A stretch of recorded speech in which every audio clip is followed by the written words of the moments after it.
Yo, what is up guys? It's Pedro here, and in today's video I will be talking about Ron Rivera and if the Washington Commanders should move on from him and his coaching staff after this season, and if I think they will. So if you guys are new, make sure to subscribe for Washington and NFL content. We are so close to 9,000 subscribers, so please help me get there. Also hit that like button and turn on those notifications so you never miss a video.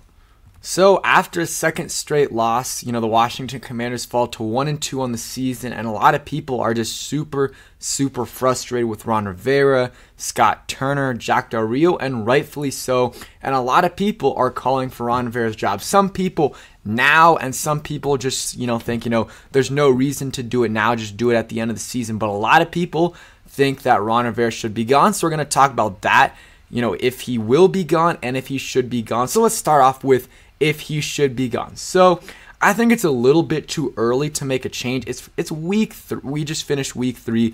We're on to week 4, and it's so early. We know how these Ron Rivera teams usually are, which is a knock on him. He starts out really slow and usually finishes off strong. So I think personally, no reason to fire him now. Just wait it out, see how the season goes, and if you win 9+ games, and you feel good about, Carson Wentz looks good and you feel good about the future, keep him. If not though, I think I personally would probably move on, because that's 3 straight losing seasons, and and Ron Rivera said year 3 is the year where things really start going, and if it doesn't happen, then I don't think that he should be around. I mean, before the season started, I said a successful season, it is not a successful season without making the playoffs. And if they don't make the playoffs, I think, they should consider firing Ron Rivera and, the rest of the coaching staff as well. I think they probably won't, though. That's the thing.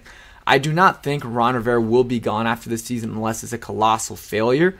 I do not think that he will be gone. I think he will stay until it really gets bad, because I think Snyder likes him, and I think, we know Joe Gibbs endorsed him, and you know how much Snyder likes Joe Gibbs, and I think Snyder's just involved in so many things right now that it's he's got other things to think about.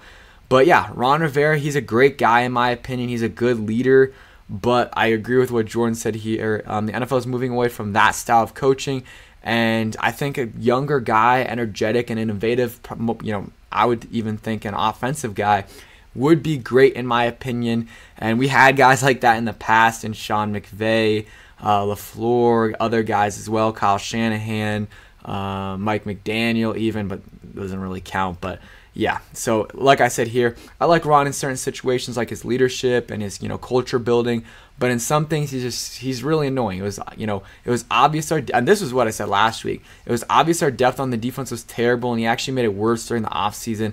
Now he's complaining about the depth. So it just, some moves, it seems so obvious that he needs to make them, and he doesn't, and then it comes back to bite him. It just does. And we're already seeing it with the lack of depth on the defense at every single position, except for maybe safety. The depth is terrible there, and it's really hurting them.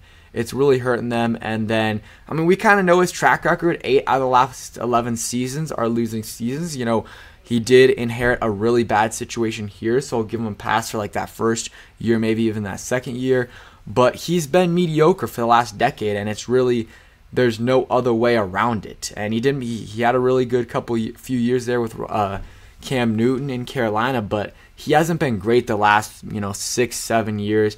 And I think that you wait it out. If we're really still frustrated with Rivera by the end of the year, and they didn't make the playoffs, or they barely made it with like 8 or 9 wins, then I think you consider making a change, moving on from your coordinators. But at the very least, I feel like if the season goes wrong, and let's say the offense doesn't do well, and maybe they're in the 16 to 22 range, and the defense regresses, and maybe you win 7-8 games, at least if you're not going to fire Rivera, fire Turner and Del Rio after the season is over. At least bring in something new to this team, because Rivera likes the same people being involved with him, same coaches, same players, same practice squad guys.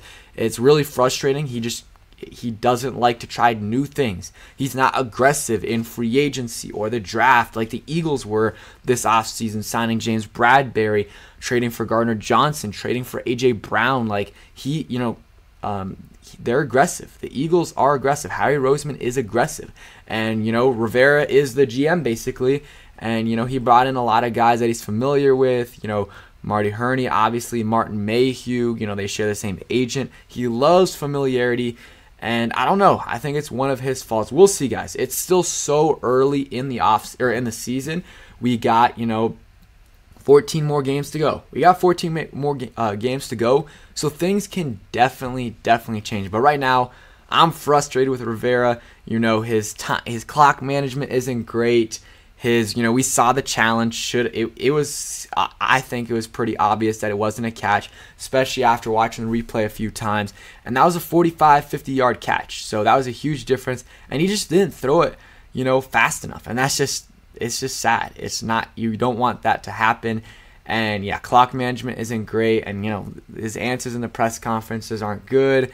And the same thing so far, every single year, they've started out terribly. First season was like 1-7. Last year was somewhat similar to that, a little bit better. This year they're 1-2. We'll see how they do against the next couple of teams in the Cowboys, Titans, and then I think the Bears after that. But yeah, Rivera, it's just and he brings in the same players. It's like the Eagles. I don't want to keep talking about the Eagles, but I will. Like the Eagles, they're more aggressive. They like to try new things, be a little bit riskier. Like after the season, or after they made their final 53-man roster, when they made a claim on Trey Sermon, who, if you don't know, Trey Sermon was a 3rd-round pick last year by the 49ers from Ohio State. Really talented guy, running back, and they signed him. And the worst that could happen is he doesn't work out and you move on from him. But that guy's got a lot of upside, and that's the moves I like teams making. Rivera, they kind of go for need and don't really go for these high upside guys that I think they should go for. The guys that are available on the waivers, like, be aggressive. The worst that can happen is he stays on your practice squad or he just is inactive on game days. But some of these guys have high upside, and he brings in the same players to training camp every year. Danny Johnson, Jonathan Williams, Jeremy Reeves, who I love, but we know what he is at this point. So many of those guys that Cornell did the last couple of years. He brings in the same guys every year. Just really frustrating. And he brings in the same people. And then when the good Carolina players are available, he doesn't go after them. Blake Martinez, James Bradbury, even A.J. Klein seemed like a perfect fit here, and they don't go after him. So I know I'm ranting a little bit, but that's just my thing right there. And it's, obvious this offseason, like, that D-line depth wasn't good. Especially and that's when I was saying that when I thought Chase Young was going to be back for week 1, and I still thought we needed edge depth and interior D-line depth. But they said they knew all along Chase Young was going to likely be on the PUP list to start the season. So they knew, and they didn't do anything. All they did was sign Efe Obada and draft Fedarian Mathis, but lose Tim Settle and Matt Ioannidis. They made the D-line worse and added no depth besides Fedarian Mathis, which honestly really isn't depth because he was gonna play like 60+% of the snaps, with Allen and Payne getting some rest there. So it's just, I didn't think they had a great offseason. I mean, they had a few good moves, but it's just, I think they need a new guy. I mean, potentially we'll see. Still a lot of season left, guys. There's still a lot of season left. We could look back on this video in 2 months and be like, man, what were we thinking? What was I thinking? But if we do go after a new head coach, I want a guy, a younger guy under 45, preferably offensive-minded guy that likes to innovate, bring in a new front office like Joe Shane or whatever from the Giants, Schoen, whatever his name is, and Brian Dable. I love those hires by the Giants. That's who I wanted the Commanders to get as a GM, at least, from Buffalo. So something like that I would love for them to do. We will see if it happens. And Sean Payton, I don't think it's going to happen, guys. Sean Payton is a smart man. He's making a lot of money right now doing TV, and he knows Dan Snyder and everything. Like, it's going to be hard for them to get a great head coach unless it's a young guy that hasn't got a chance yet. Or someone, I don't know, but I would like, Sean Payton would be great. Byron Leftwich would be great. I wouldn't mind Brian Flores. There's some other options as well. So that is it for today's video. Hope you guys did enjoy it. If you did, hit that like button, subscribe if you guys are new, and peace.